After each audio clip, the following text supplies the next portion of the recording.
Akhirnya sadar juga lu, Za. Syukur. Terlihat Minto mengelus-ngeluskan telapak tangannya di dada. Begitu juga dengan Indra dan Mas Tikin yang tampak lega melihat gua sudah siuman. Bagaimana? Sudah puas? Wajah orang pintar tersebut menyiratkan sebuah aura kepuasan. Ingin rasanya gua bangkit dan melabraknya, tapi kondisi tubuh ini tidak berjalan selaras dengan keinginan. Rasa lelah begitu gua rasakan, seperti layaknya orang yang telah berjalan jauh. Nanti beri dia minum air putih ini, biar tenaganya cepat pulih, ucap orang pintar itu seraya menjampi-jampi minuman lalu meniupkannya. Setelah itu terlihat Mas Tikin berbincang-bincang lalu mengantarkan orang pintar itu pamit meninggalkan rumah. Za, apa yang lo alamin? Kok lo jadi kayak orang linglung gini sih? Tanya Indra, menyadari gua hanya terdiam sambil menyaksikan orang pintar itu pergi. Sebenarnya di dalam diam ini gue masih terbayang-bayang dengan peristiwa yang baru saja gue alami. Apakah ini yang dinamakan dengan ilmu hipnotis? Sebuah ilmu yang membuat kita kehilangan kesadaran tergantikan dengan imajinasi yang diberikan penghipnotis. Minum dulu nih, Za, pinta Mito yang segera gue tampik. Gue tidak bisa membayangkan meminum air putih yang telah disemburkan liur orang pintar itu. Kurang ajar, teriak gue geram, mengingat ternyata orang pintar itu telah menghipnotis gua. Rupanya dia ingin menunjukkan bahwa keyakinan gua tentang hal-hal yang berbau mistis itu adalah pola pemikiran tertinggal, sebuah kesalahan. Apanya yang kurang ajar, Ja? Lu jangan mulai lagi pura-pura kesurupan deh, ucap Indra dengan nada kesalnya. Minto hanya tertawa melihat kekesalan Indra. Ini sihir, hipnotis. Kurang ajar itu orang pintar, jawab gue dengan berapi-api sambil berupaya duduk. Pasti tadi kalian melihat gue berjalan ke kamar seperti mayat hidup dan setelah itu gue pingsan, iya kan? Ucap gue dengan penuh keyakinan. Sok tahu lu, Za, dari tadi lu gak kemana-mana, lu di sini dengan kita-kita. Tapi tadi lu terlihat seperti orang hidup tanpa jiwa, mata lu kelihatan kosong, setelah itu lu menjerit dan pingsan. Minto mencoba menjelaskan apa yang dia saksikan. Gua hanya bisa terbengong mendengar keterangan Minto. Sungguh jauh dengan apa yang gua perkirakan. Gua gak peduli sama keyakinan lu yang selalu beranggapan semua bisa dijelaskan dengan sesuatu yang masuk akal. Intinya gua mau tahu apa yang lu lihat saat lu gak sadar tadi, ucap Indra sambil menepuk keningnya. Seorang gadis, Indra. Seorang gadis di atas lemari baju kamar lu dengan tangan memegang kepalanya yang terpisah, jawab gua menepis rasa penasaran Indra. Apa? Sinting lu, Za. Kalau tahu jawabannya gitu lebih baik gua gak usah tahu. Indra menghela nafas berat. Baru kali ini gua melihat Indra sedepresi itu karena rasa takutnya. Sudahlah, lebih baik kita tidur, ajak gua untuk mengakhiri semua perbincangan. Gua tidur di kamar lu, Za, ucap Indra sambil bergegas menyusul langkah gua. Terlihat malam ini Minto mempunyai keberanian yang lebih dibandingkan Indra, sehingga dia memutuskan untuk tidur di kamarnya. Kita orang beragama harus berani, takut hanya membuat kita tambah paranoid. Terlihat rasa percaya diri terpancar dari wajah Minto. Bangga gua melihat perubahan pada diri Minto. Malam ini Minto bisa menepis ketakutannya dengan akal sehat. Namun selang 20 menit rasa bangga gua akhirnya luntur seiring dengan teriakan dan ketukan tangannya Minto di pintu kamar. Za, Dra, bangun, gue ikut tidur bareng dong. Cepat buka pintunya, ucapnya kembali dengan ketukan yang lebih keras. Mendapati kami lambat untuk merespon permintaannya. Hingga akhirnya Indra dengan malas membukakan pintu. Kenapa lu, Tok? Muka lu jadi pucat gitu, ucap Indra melihat Minto yang terlihat masih syok dan diam tertuduk dalam kamar. Terkutuklah rumah ini, sial. Bisa nggak lu bayangin ketika lu mau coba tidur dan memeluk guling, tahu-tahu guling itu seperti menghembuskan nafas. Gua dan Indra tertawa mendengar penjelasan Minto. Gua kirain pemberani, ucap gua sambil tertawa. Yang terkutuk bukan rumah ini, tapi... Terlihat Indra berhenti melanjutkan ucapannya. Tatapannya terlihat berputar-putar seperti sedang mencari keberadaan sesuatu. Melihat kelakuan Indra, Minto segera meloncat ke atas tempat tidur. Akhirnya malam ini kami tertidur di ranjang yang terasa sempit ini. Sudah 2 bulan lamanya kami terteror di mes ini dengan berbagai macam kejadian yang tidak normal. Terkadang gue bisa menjelaskan beberapa peristiwa dengan penjelasan yang masuk akal, tapi sebagian besar yang lain tidak bisa gue jelaskan dengan penjelasan yang terasa lebih ilmiah dibanding sudut pandang mistis. Beberapa kali gue coba mencari informasi tentang masa lalu mes ini, tapi hanya jawaban kosong yang gue terima. Mencoba mencari informasi di kelurahan, gue khawatir terlalu banyak biaya yang keluar hanya untuk mendapatkan informasi yang memuaskan rasa penasaran ini. Sempat muncul keinginan untuk berhenti dari pekerjaan ini. Nah, tapi rasa malu karena belum bisa memberikan bukti keberhasilan kepada orang tua gue membuat gue mengurungkan niat itu. Opsi kedua yang gue pikirkan adalah gue harus meninggalkan mes ini dengan cara kos di luaran. Tapi pilihan ini kembali gagal karena keterbatasan dana.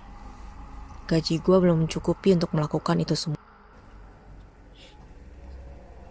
Mengajak Indra dan Minto pun menemui kata gagal. Minto dengan alasan mengirim uang untuk keluarganya di rumah. Indra terlalu sibuk dengan dunia hiburannya, lebih tepat dengan sebutan hiburan malam. Sering Indra menceritakan tentang gadis-gadis lokalisasi dan tempat pemijatan yang jauh dari kata tradisional. Semua itu dilakukan dengan alasan iseng, refreshing, menghilangkan rasa tegang di mes. Apapun alasannya, tetap saja intinya keinginan membuang lender. Mumet rasanya memikirkan itu semua. Ucap gua di sela-sela pekerjaan akhir. Bunyi jarum jam begitu terdengar jelas di kesunyian kantor yang mulai sepi dari aktivitas. Terlihat waktu sudah menunjukkan pukul 7 malam. Sempat terfikir untuk menerima ajakan Indra, Yanto, dan Minto untuk menghabiskan malam minggu di tempat hiburan malam. Tapi tugas pekerjaan bagaikan dinding tebal yang menghalangi jalan gua ke sana. Belum pulang, Pak, tegur seorang security kantor.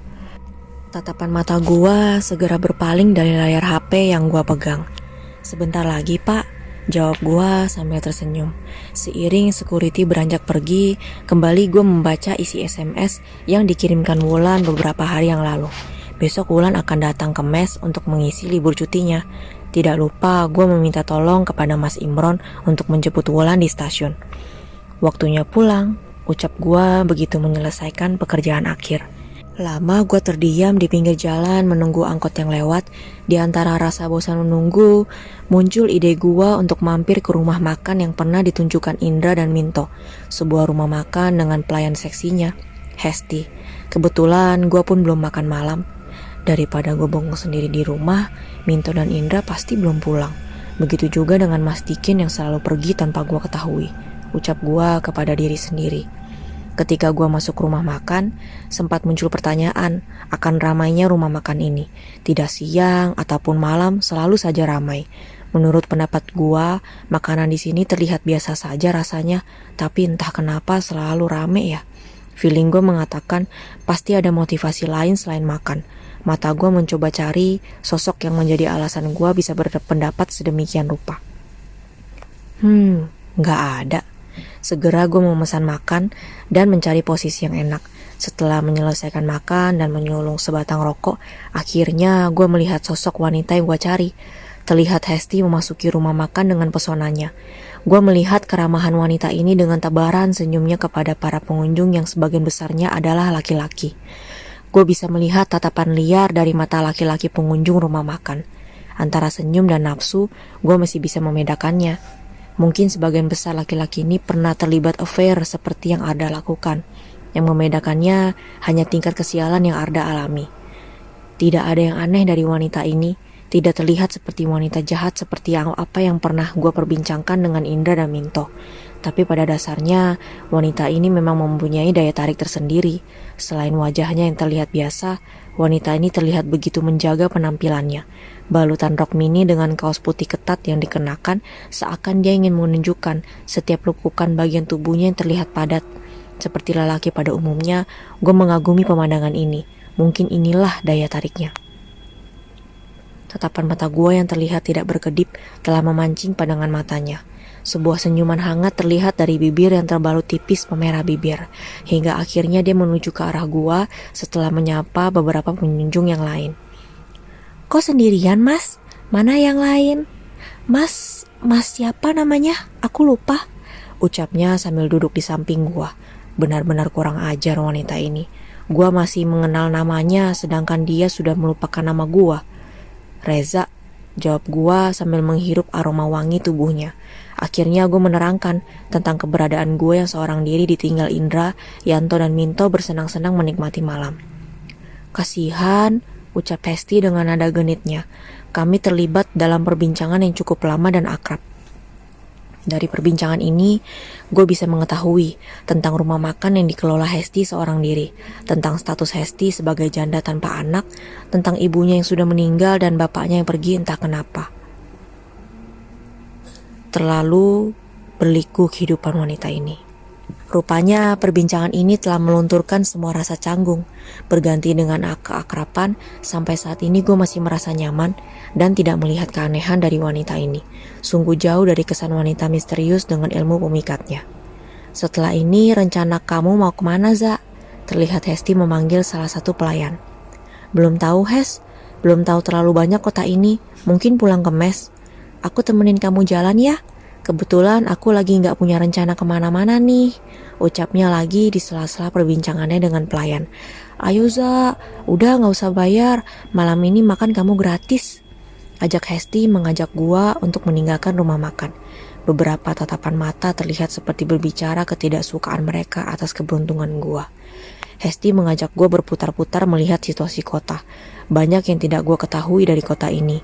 Sambil sesekali mampir ke tempat jajanan kecil di pinggir jalan, rasanya aneh merasakan gue sebagai lelaki dibonceng sepeda motor oleh wanita.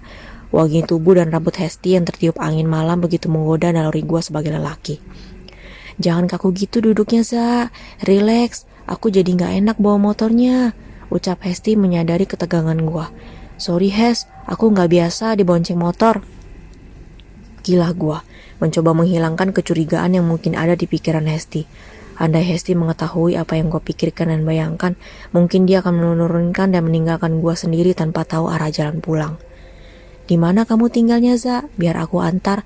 Aku tinggal bersama Indra dan Minto, Hes. Oh, di mes itu, ucap Hesti, lalu melajukan motornya menuju mes. Terlihat sekali Hesti sudah mengetahui selak-beluk jalan menuju mes. Sesampainya di mes, terlihat pintu mes masih tertutup rapat, sedangkan waktu sudah menunjukkan pukul 9:30 malam. Rupanya Mas Dikin, Minto, dan Indra masih berada di luar sana. Segera gue mempersilakan Hesti masuk dan duduk menghidangkan secangkir teh hangat. Terlihat Hesti duduk dengan menumpangkan kaki kanan pada lutut kirinya. Tertutup, tapi masih menyingkapkan rok mininya. Minum, Hes, ucap gue dengan mencoba memalingkan mata dari pemandangan ini. Entah ini perasaan gua saja atau mungkin gua terbawa suasana. Sosok Hesti yang semula terlihat biasa, makin lama semakin terlihat semakin cantik. Seakan tiap menit yang pertama mengiringi perubahan kecantikannya. Mata gua minus. Gua harus periksa mata nih, ucap gua dalam hati. Ada rasa was-was akan kelainan mata gua. Za, kamu kok gak bertanya bagaimana aku bisa tahu jalan ke arah mes ini? Gua hanya terdiam. Gua takut jawaban gua akan menyinggungnya.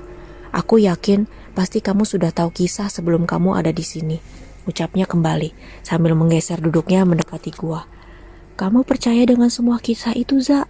Tentang aku yang jahat, aku yang menyebabkan kematian Reza, kamu percaya? Tanyanya kembali dengan mendekatkan wajahnya ke arah wajah gua. Enggak, aku gak percaya dengan semua omongan itu. Setiap kata yang keluar dari mulut Hesti bagaikan kalimat yang keluar dari mulut seorang punjangga. Terasa halus, membacakan dan membuai, sehingga membuat gue berpikir ulang untuk mempercayai semua omongan Indra dan Minto. Akhirnya kami terlibat sebuah pergumulan. Layaknya gue bergumul dengan Indra, yang membedakan hanyalah dalam pergumulan ini ada hawa nafsu birahi yang timbul di setiap pergerakan tubuh.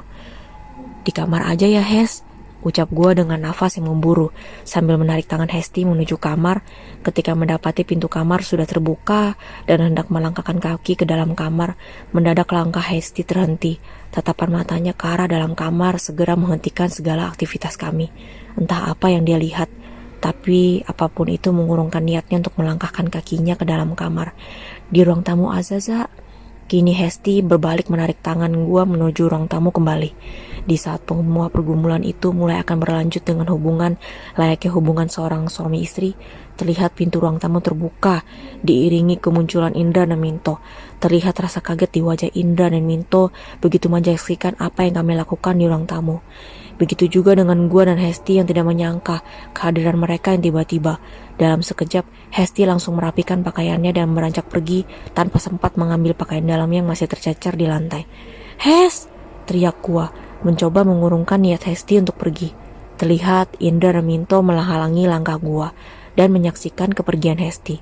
Setelah Hesti terlihat pergi dan menggunakan sepeda motornya, Minto mendorong gua dengan kerasnya hingga gua terjerembab di kursi. "Heh, sadar lu, Za, sadar. Lu boleh main gila, Za, tapi bukan dengan wanita itu," hardik Minto dengan nada emosi. Tidak ada keinginan gua untuk melawan balik tindakan Minto. "Kalau mau seperti itu, lebih baik tadi lu ikut kami sore, bukan malah coba ngelakuin dengan si Hesti," ucap Indra dengan lebih bijak. Setelah emosi Minto cukup mereda, terlihat dia menyulurkan tangan seraya meminta maaf atas kekasarannya. "Maaf, gue lepas kendali." Setelah mengucapkan kalimat itu, segera gue beranjak ke kamar dengan terlebih dahulu mengambil pakaian dalam Hesti. "Bodoh, tolol lu, Za." Helaan nafas gue terasa begitu berat. Sebuah kekeliruan telah gue lakukan malam ini. Rasanya tidak cukup semua caci maki ini gue arahkan ke diri gue sendiri. Semua caci maki ini tidak bisa menebus semua keteledoran ini. Sebaiknya gue simpan nih pakaian dalam di bawah bantal dulu, ucap gua pelan sambil menyelipkan pakaian dalam itu di bawah bantal, masih belum terpikirkan untuk mengembalikan atau membuangnya. Keesokan harinya, gua terbangun oleh sorotan matahari pagi yang menembus celah lubang angin. Gua tidur nyenyak sekali malam itu, tanpa adanya kejadian-kejadian aneh. Samar-samar terdengar sebuah percakapan yang berasal dari ruang tamu. "Siapa yang sudah bertamu pagi-pagi seperti ini?" Beranjak gua mengambil handuk dan keluar kamar untuk mandi. Itu Pak Rezanya sudah bangun. Terlihat Mas Dikin sedang berada di ruang tamu menemani seorang wanita yang tidak lain adalah Wulan. "Wulan?" ucap gua kaget sambil berlari menghampiri dan memeluknya. Kini terlihat Minto dan Indra sudah bangun dan ikut bergabung menyambut kedatangan Wulan. "Rencananya mau nginep di mana Mbak Wulan selama ada di sini?" tanya Indra sambil menyuruh Mas Dikin memasukkan tas yang masih berada di teras rumah. "Kamu kok pagi tibanya, Wul? Rencananya pagi ini aku baru mau cari hotel," ucap gue yang masih kaget dengan perubahan kedatangannya. "Nginep di hotel?" ucap Wulan memberikan jawaban kepada Indra. "Ada perubahan rencana keberangkatan, Za. Maaf ya, nggak sempat ngabarin. Untung aku masih simpan nomor telepon Pak Imron." Terlihat Wulan tersenyum sembari gembira atas perjumpaan ini. "Sebaiknya nginep di sini aja dulu Mbak Wulan, baru besok bisa nginep di hotel," ucap Mas Dikin memberi saran. Mungkin hari ini gue sedang teramat sensi, sehingga ketika Mas Dikin berbicara ada sedikit cemburuan di hati gue. Terlalu sok perhatian dan sok manis bicaranya Mas Dikin kepada Wulan. "Sebaiknya begitu," ucap Minto dan Indra hampir berbarengan. Setelah berpikir dengan matang, akhirnya gue setuju dengan usulan diusulkan Mas Dikin. Lagi pula Wulan sudah terlihat lelah akibat perjalanan ini. "Kalau begitu sebentar, biar aku beresin dulu kamarnya ya," ucap gue kepada Wulan. Sebelum akhirnya Wulan menarik tangan gue. "Biar aku aja yang beresin, Za. Kamu sebaiknya mandi, bau tahu," canda Wulan sambil meminta gue mengantarkannya ke kamar. Berantakan dan unik. Itulah kalimat pertama yang keluar dari mulut Wulan ketika pertama kali memasuki kamar. "Aku mandi dulu ya." "Yaps," jawab Wulan dengan mata masih memandang dekorasi kamar. Akhirnya gue meninggalkan Wulan sendiri dalam kamar. Guyuran air pertama di ujung kepala ini begitu menyegarkan. Hingga akhirnya guyurannya terakhir menyadarkan gue bahwa ada sesuatu yang terlupa. Entah mengapa ada rasa rindu untuk berjumpa dengan Hesti. Justru begitu rasa rindu ini muncul, mendadak muncul juga ingatan gue atas kejadian semalam. "Sial, gue lupa," ucap gue hampir berteriak, mengingat bahwa gue lupa menyimpan pakaian dalam Hesti di bawah bantal. Mati gue. Segera gue menyelesaikan mandi dan bergegas menuju kamar. Rasa dak-dikduk begitu memenuhi dada ini. Gue bisa membayangkan ocehan dan caci maki Wulan melihat apa yang telah gue perbuat. Dengan sedikit keberanian, perlahan gue buka pintu kamar dan mendapati kamar yang kosong. Sejenak gue bernafas lega, tetapi ketika begitu mendapati kamar sudah tertata dengan rapih, rasa lega itu berganti dengan rasa sesak. Segera gue menuju ranjang dan menyingkap batal tempat menyimpan kain dalam itu. Hanya hamparan spray yang gue temui tanpa ada sesuatu apapun di atasnya. Brengsek, maki gue sambil membayangkan kemarahan di wajah Wulan. Segera gue berjalan menuju lemari untuk berganti pakaian. Kini tampak pakaian dalam Hesti itu sudah tersusun rapi di antara tumpukan pakaian gue. Setelah berganti pakaian, gue mendapati Wulan sudah duduk di ruang tamu bersama Mas Dikin, Minto, dan Indra. Terlihat dingin, sangat dingin, melebihi hembusan angin dingin yang selalu berhembus mengiringi kejadian-kejadian aneh di rumah ini. Tampak perubahan dari raut muka Wulan dan gua sudah cukup menyadarkan Indra dan Minto bahwa ada sesuatu yang terjadi antara gua dan Wulan. "Za, sebaiknya kami cari makan dulu, biar nanti sekalian gue beliin makanan untuk kalian berdua. Tentunya Wulan pasti lapar," ucap Indra sambil mengajak Minto dan Mas Dikin meninggalkan kami berdua. "Wul," belum sempat gue mengucapkan permintaan maaf, terlihat tangan Wulan memberikan isyarat agar gue tidak meneruskan ucapan ini. "Kamu sia-siakan hubungan ini, Za. Kamu sia-siakan kepercayaan aku berikan." "Aku khilaf, Wul. Maafkan aku. Aku ingin pulang aja, Za. Aku tidak bisa memaafkan kamu untuk peristiwa ini." Terlihat raut kekecewaan di wajah Wulan, dan gue berfirasat buruk tentang apa yang sedang Wulan pikirkan dan ucapkan setelah ini, dan akhirnya semua itu terbukti. "Aku ingin kita mengakhiri hubungan ini, Za." "Apa maksud kamu, Wul?" "Kita putus aja, Za," ucap Wulan mantap. Gua coba meminta Wulan untuk berpikir ulang dengan semua keputusannya dan berharap ada keajaiban yang menyelamatkan hubungan ini. Tetapi segala bujuk rayu gua hanya berujung kekecewaan. Wulan tetap dengan keputusannya. Keinginan gua untuk mengantarkan Wulan terakhir kalinya berbuah kekecewaan. Wulan menampik semua tawaran yang gua berikan. Setelah membereskan semua barang bawaannya, akhirnya Wulan pergi meninggalkan gua tanpa pernah bisa gua hubungi kembali. Setelah kepergian Wulan, hidup gue terasa kehilangan keyakinan. Ini merupakan momen terendah dalam kehidupan gue, di mana gue kehilangan kepercayaan diri. "Sabar, Za, semua pasti ada hikmahnya," hibur Indra dan Minto, mencoba menanamkan kepercayaan diri gue kembali. Tetapi semua terasa sia-sia. Yang ada di dalam benak gue adalah perasaan dendam kepada Hesti yang telah membawa gue dalam malapetaka ini. Perasaan benci gue pada kehidupan ini yang telah membawa gue terjebak dalam rangkaian peristiwa di mes terkutuk ini. Gue ingin berhenti, Dra. Gue menyerah. Terlihat raut ketidakpercayaan di wajah Minto dan Indra mendengar keputusan yang keluar dari mulut gua. Tapi sebelum meninggalkan tempat terkutuk ini, gua ingin tahu latar belakang mes tua ini. Begitu juga dengan sosok Hesti yang sudah membawa kehancuran buat gua. Ucap gua berharap dukungan dari Minto dan Indra. Sepertinya Minto dan Indra mengerti dengan apa yang gua harapkan. "Gua ikut lu, Za. Gua dukung lu. Gua juga penasaran sih." Terlihat antusias Indra mendengar keinginan gue untuk menyibak latar belakang mes tua ini. "Gue juga ikut," ucap Minto tidak mau kalah. "Kita mulai semua ini dari Mas Dikin, karena dia penghuni lama di mes ini." Gue memberikan awalan untuk memulainya. "Mas Dikin!" teriak Indra, memanggil Mas Dikin. Terlihat Mas Dikin berlari kecil menghampiri kami. "Duduk, Mas Dikin, saya mau tanya-tanya sedikit," ucap gue sambil meminta Mas Dikin duduk. "Tanya apa toh, Pak?" "Coba Mas Dikin terangkan tentang latar belakang mes ini." Lama Mas Dikin berpikir, mencoba mengingat kembali kejadian masa lalu. "Saya lupa, Pak," jawabnya setelah lama berpikir. "Coba diingat-ingat kembali, Mas." Kali ini Indra mau mencoba memaksa Mas Dikin untuk mengingat kembali kejadian-kejadian yang mungkin pernah diingatnya. "Sebenarnya saya ini pengurus mes generasi kedua, Pak," jawab Mas Dikin mulai menerangkan. "Loh, sebelum ini siapa, Mas?" tanya Minto mencari tahu. Akhirnya keluarlah cerita Mas Dikin mengenai keberadaannya di mes ini sebagai pengurus generasi kedua. "Sebelumnya yang mengurus gedung ini bapak saya, Pak." "Terus sekarang bapak Mas Dikin gimana?" tanya gue mencoba mencari tahu keberadaan orang tua Mas Dikin. "Sudah meninggal 3 tahun yang lalu, Pak," jelas Mas Dikin. "Tapi sebentar, Pak." Tampak Mas Dikin mencoba mengingat sesuatu, hingga akhirnya sebuah awal cerita yang bisa gue jadikan awal untuk menyelidiki sejarah mes ini. "Dulu bapak pernah cerita di saat proses pengembangan bangunan lama hingga akhirnya terlihat menjadi agak luas seperti ini. Sempat terjadi kejadian yang mengganggu proses pengembangan Maksud Mas Dikin? Tanya Minto. Ditemukan beberapa kerangka manusia dan hewan di sekitar lokasi.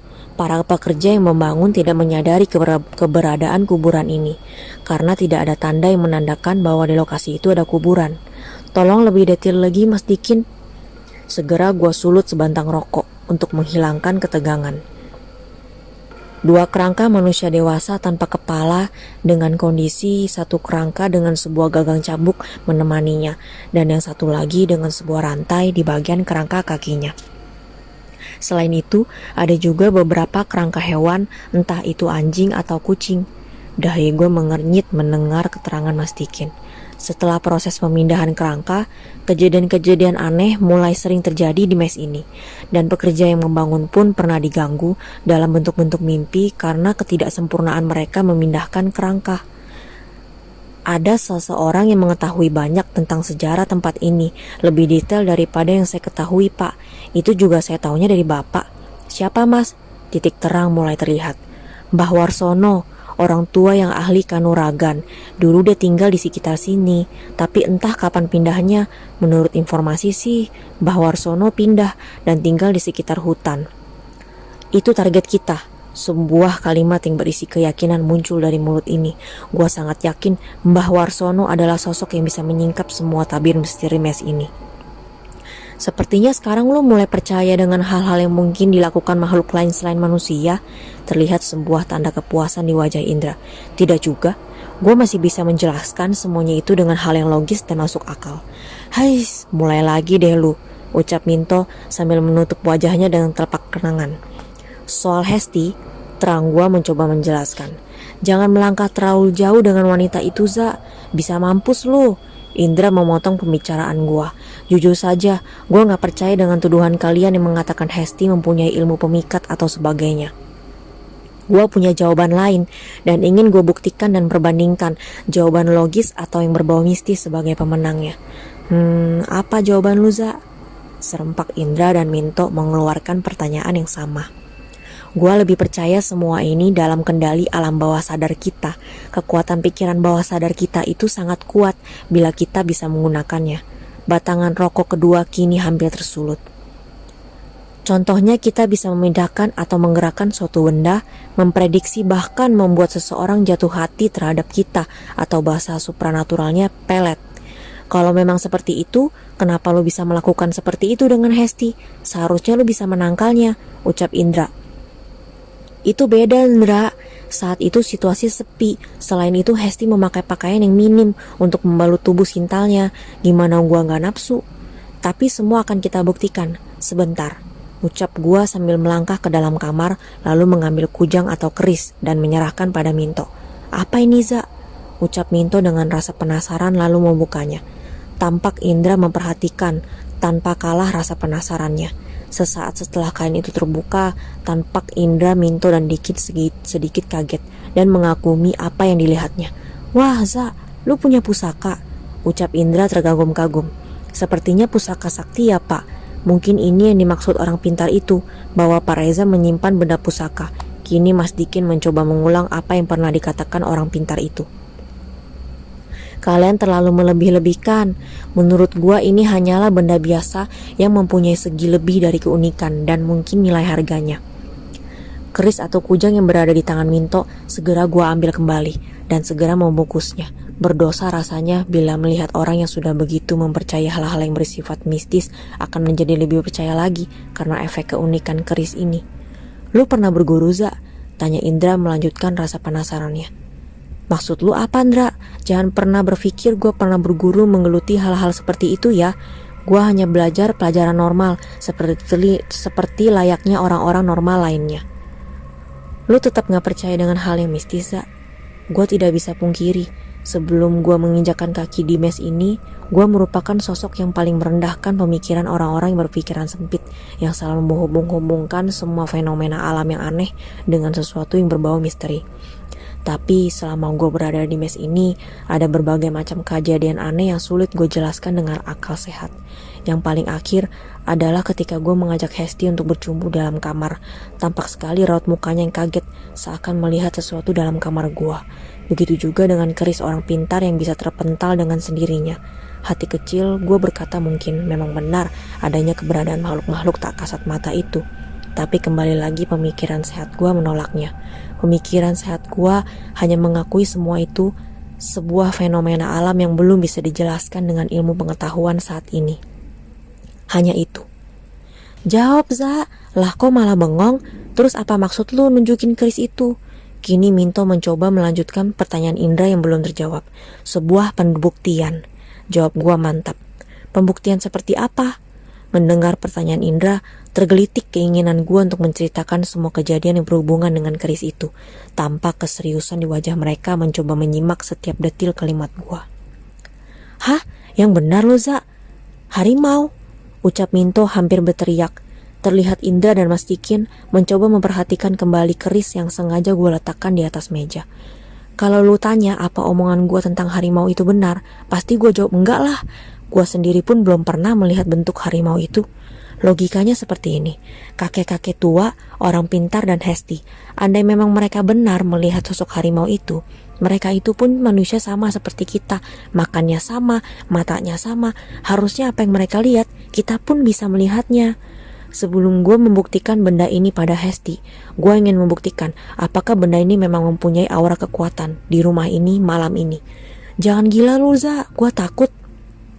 Ucap Indra penuh khawatir. Ah, gimana sih lu, Indra? Tadi kata lu mau dukung gue. Gue dukung cari latar belakang mes ini, Za, bukan nantangin macam ini. Udah ikut aja, Indra. Soalnya kita takut atau enggak, takut hasilnya sama aja. Itu makhluk penunggu mes ini selalu mengganggu kan? Terlihat keraguan di wajah Indra mendengar ajakan Minto. Karena pilihan berbanding 3 lawan 1, akhirnya Indra memutuskan ikut serta. Mas Dikin, di antara ruangan di rumah ini, di bagian mana Mas Dikin sering diganggu kejadian aneh? Soalnya Mas Dikin yang paling lama tinggal di sini. Tanya gue mencoba mencari keterangan dari Mas Dikin. Di bagian dapur dan kamar mandi, tapi dapur lebih sering terjadi gangguan karena di situ tempat ditemukannya kerangka itu. Baiklah, Za, semua rencana sudah siap. Sebaiknya gue sama Minto cari hiburan di luar dulu ya, sebelum nanti malam gue stres nemenin lu, ucap Indra sambil narik tangan Minto. Terlihat Minto mengajak Mas Dikin. Sebaiknya saya di rumah aja, Pak, nemenin Pak Reza, tolak Mas Dikin. Ya sudah, kalau begitu, gue juga mau tidur dulu. Semoga nanti malam semuanya berjalan lancar ya, jawab gue sambil melangkahkan kaki menuju kamar tidur.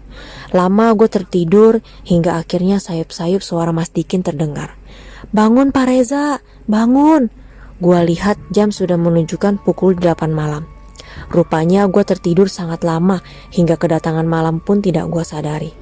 Walah Pak Reza, maaf saya tadi bangunin, soalnya saya khawatir melihat Pak Reza tidurnya lama sekali. Tegur Mas Dikin melihat kehadiran gue dari balik pintu kamar. Lalu bergegas melangkah menuju dapur. Tampaknya dia sedang menyiapkan sesuatu. Tanpa berpikir lama, segera gue menghampiri Mas Dikin. Dan benar perkiraan gue. Ternyata Mas Dikin sudah menyiapkan makanan untuk makan malam. Mana Indra dan Minto? Mas Dikin mencoba menjelaskan tentang keberadaan Indra dan Minto yang belum terlihat hingga saat ini. Temenin saya makan, Mas, ajak gua kepada Mas Dikin untuk menghilangkan rasa sepi. Tampak Mas Dikin tidak menjawab dan hanya menganggukkan kepalanya. Pak Reza jadi ingin membuktikan apa yang direncanakan tadi siang. Tanya Mas Dikin tanpa sekalipun tatapannya memandang gua. Terlihat dia terlalu asik memainkan sendok nasi di tangan kanannya. Kenapa, Mas? Mas Dikin takut atau ragu? Enggak ada yang perlu ditakutin dan dikhawatirkan. Semuanya pasti akan berjalan lancar.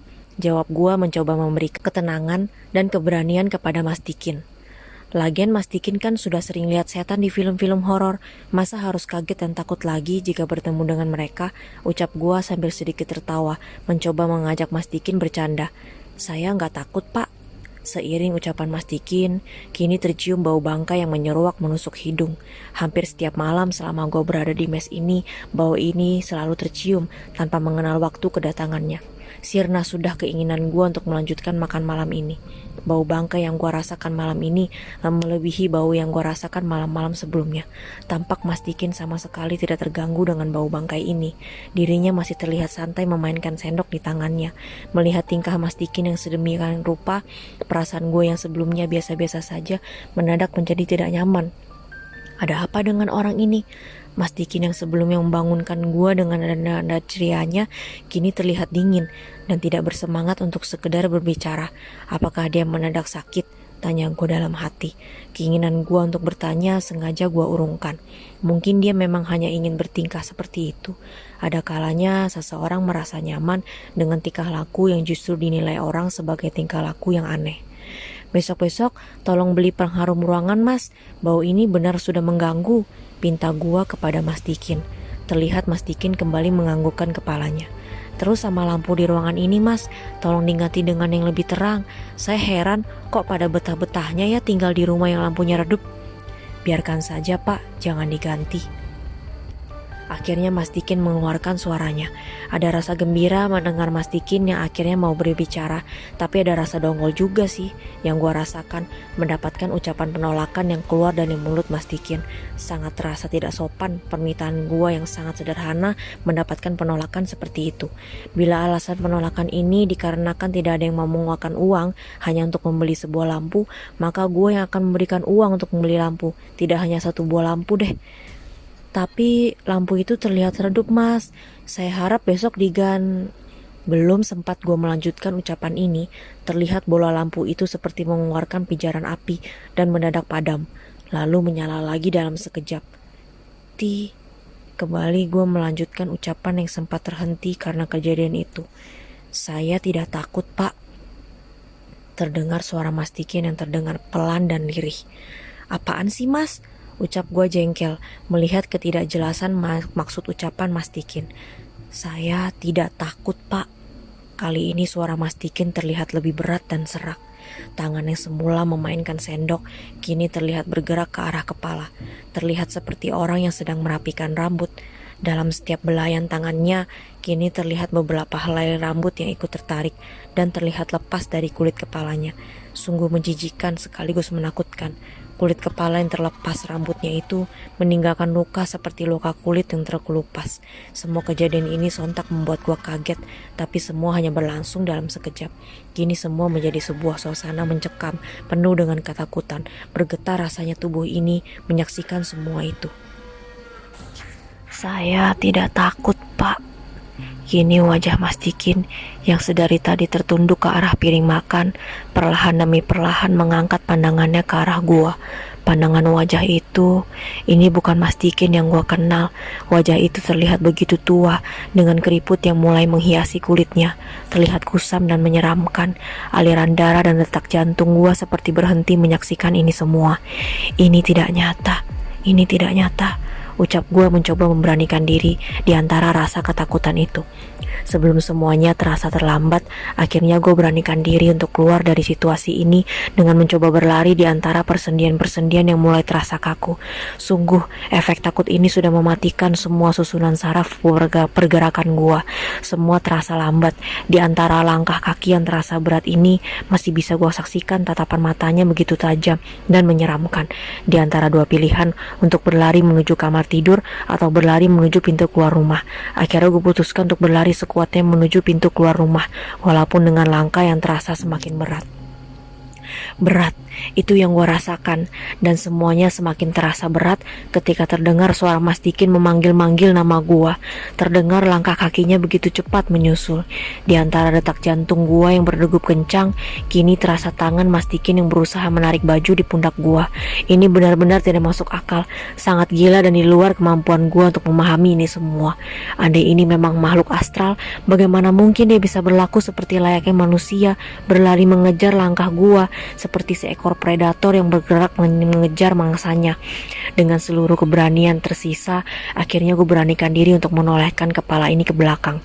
Terlihat wajah Mas Dikin yang panik dan penuh ketakutan. Wajah itu adalah wajah Mas Dikin yang gue kenal, sangat berbeda dengan wajah yang gue lihat di dapur tadi. Sadar Pak Reza, sadar, ucap Mas Dikin terdengar agak keras sambil menguncang-kuncangkan pundak gue. Ada secercah keberanian yang muncul mendengar suara Mas Dikin yang berusaha menyadarkan gua entah dari apa. Tapi ada juga rasa takut dan khawatir dengan sosok Mas Dikin yang sekarang berada tepat di belakang gua. Gua tidak ingin makhluk ini berhasil memperdaya dan menakuti gua untuk kedua kalinya. Gua coba untuk memperhatikan secara seksama wajah Mas Dikin. Hati kecil gue menilai ada kejujuran dari ucapannya, dan itu cukup menjadi dasar untuk gue mempercayainya. Mas Dikin, tanya gue mencoba kembali meyakinkan. Aduh Pak Reza, sumpah saya Dikin. Yakin dan percaya itulah yang harus gue tanamkan di hati gue saat ini. Kalau kamu Mas Dikin, yang tadi di dapur tuh siapa? Tanya gue dengan rasa heran. Wah, kalau tahu bakal seperti ini, lebih baik tadi saya ikut Pak Minto dan Pak Indra jalan-jalan deh. Pak Reza bener-bener buat saya sport jantung. Saya nggak mengerti dengan maksud ucapan Mas Dikin. Nada bingung terdengar dari pertanyaan gua. Akhirnya berkisahlah Mas Dikin tentang kejadian yang baru saja terjadi. Rupanya sosok yang berada di dapur tadi memang Mas Dikin adanya. Justru keanehan terjadi pada diri gua. Masa sih Mas saya seperti itu? Benar Pak, saya sampai takut, jawab Mas Dikin, mencoba meyakinkan gua tentang ucapannya yang mengatakan bahwa gua terlihat berbicara sendiri sewaktu di dapur tadi. Tapi itu benar Mas Dikin kan? Kembali gue mengulangi pertanyaan di antara rasa bingung dan heran atas apa yang gue alami. Ya ampun, benar Pak, kan Pak Reza sendiri yang nyuruh saya duduk nemenin makan. Tapi setelah itu Bapak sibuk sendiri berbicara entah dengan siapa tanpa sedikit pun mendengarkan ucapan saya. Ini benar-benar aneh. Kali ini gue benar-benar tidak mempunyai jawaban apa-apa atas kejadian di dapur tadi. Sumpah Pak, saya takut melihat Pak Reza yang ketakutan seperti itu. Sampai-sampai piring yang pecah karena terlenggor tangan Pak Reza, saya tinggalkan begitu saja di lantai. Melihat Pak Reza lari, saya juga jadi ikutan lari. Saya pikir Pak Reza melihat sesuatu yang menyeramkan. Akhirnya gue jelaskan kepada Mas Dikin tentang peristiwa yang baru saja gue alami.